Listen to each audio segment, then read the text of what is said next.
JNPT में अस्तित्व में आई चौथे बंदरगाह सिंगापुर पोर्ट में नौकरी भर्ती में प्रकल्प बाधितों को प्राथमिकता दिए जाने आदि मांगों को लेकर माननीय विवेक पाटिल के नेतृत्व में सोमवार को सिंगापुर पोर्ट पर हल्लाबोल किया गया।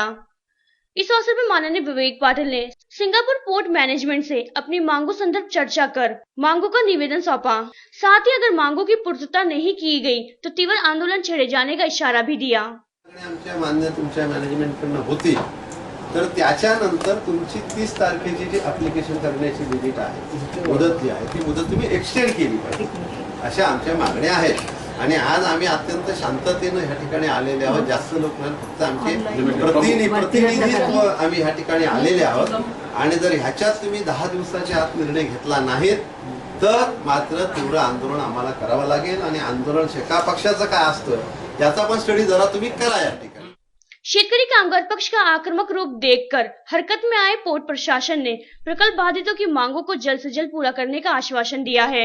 आणि तुमचं जे रिक्वेस्ट आहे की ऑनलाईन डेट वाढवायची त्याच्याबद्दल पण आणि लगेच मी तुम्हाला निवेदन सुपुर्द करने के बाद शेका पक्ष की एक सभा संपन्न हुई, जहां कॉमरेड भूषण पाटिल ने किन मांगों को लेकर आज ढरक मोर्चा निकाला गया इस संदर्भ में विस्तृत जानकारी दी।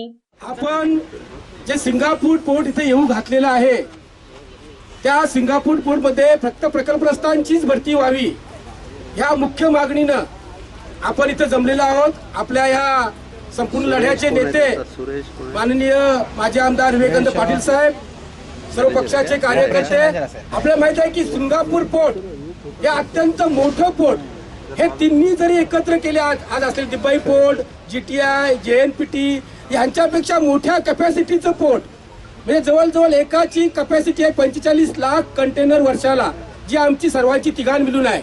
असा हा पोर्ट येत्या डिसेंबर पासून कार्यान्वित होतोय। पहिला फेज होतोय डिसेंबर 2017 आणि दुसरा फेज होतोय 2020 ला।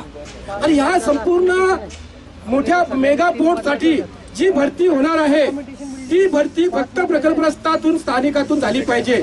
कारण याचं मुख्य कारण असं आहे की जी हे प्रचंड मोठ्या पोर्ट मध्ये ज्या पोस्ट आहेत आम्हाला माहिती आहे कुठल्या पोस्ट, क्रेन ऑपरेटर असतील, ड्रायव्हर असतील, कॉम्प्युटर ऑपरेटर असतील, चेकर असतील, कुठल्या प्रकारच्या पोस्ट पूर्वी काल वेगळा होता। जेव्हा जेएनपीटी आली त्यावेळी आपल्या शिक्षणाचा अभाव होता 28 वर्षापूर्वी, परंतु आज 28 वर्षानंतर जे कॅन्डिडेट पाहिजे, उमेदवार पाहिजे, degree, diploma, graduate, computer operator, BSc IT, ITI सगळ्या प्रकारचे उमेदवार आज आपल्या प्रकल्पग्रस्तांमध्ये 18 गावांमध्ये नंतर उग्रंतामध्ये आहेत। म्हणून आपण पहिली मागणी घेतली, कारण आपण आपलं म्हणणं प्रकल्पग्रस्ताच लागला पाहिजे, कारण आमच्याकडे उपलब्ध लोक आहेत।